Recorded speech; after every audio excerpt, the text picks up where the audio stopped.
How to avoid a denial of your psychiatric own occupation ERISA disability claim. Now, if you're dealing with depression, anxiety, or any other medical condition that's impacting your ability to work, you might be thinking about filing a claim under your ERISA disability policy.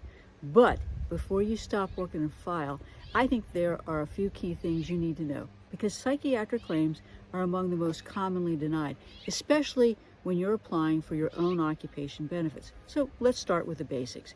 Your first step should be to get a copy of that disability insurance policy or plan and read it cover to cover.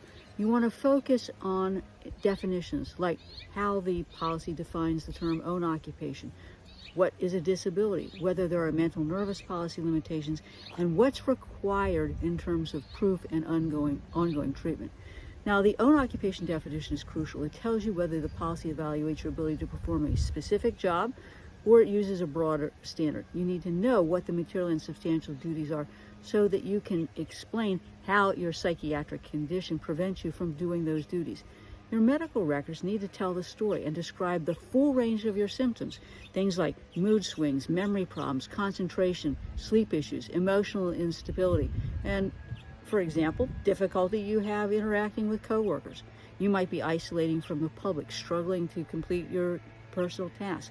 All that needs to be documented in your medical records because details matter. The insurance company or the plan just doesn't want to hear that you're depressed.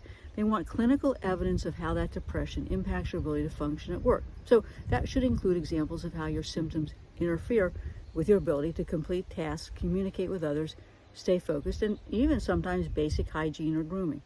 They'll also want to look closely at your activities outside of work. If you're volunteering, taking care of pets, attending social events, posting on social media, the carrier may argue that you're capable of working. So what you need to understand is, one, you don't need to be on social media, and two, there needs to be consistency in your medical records. You also need to understand that treatment is a factor in deciding whether the carrier is going to pay or cut your benefits off. Your treatment should show consistent regular treatment by a psychiatrist or a psychologist, not just a primary. If you tried multiple medications, experienced side effects, had to change your treatment plans over time, those details show that your condition is serious and persistent.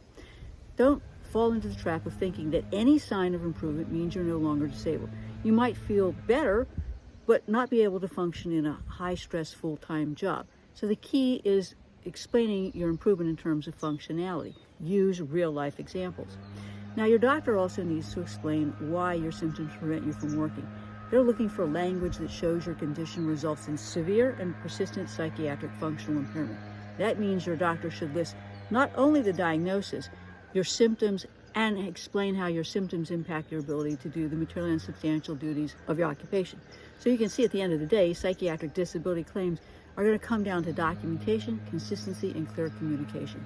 If you're thinking about applying for benefits, make sure your records tell that story. And better yet, give us a call. We'll want to take a look at your policy, your plan, and your medical records and explain to you why we think you might have a great claim or why you may have to improve, if you will, your medical records so that those medical records tell the story of your disability. Call us today at 727-894-3188 for a complimentary consultation.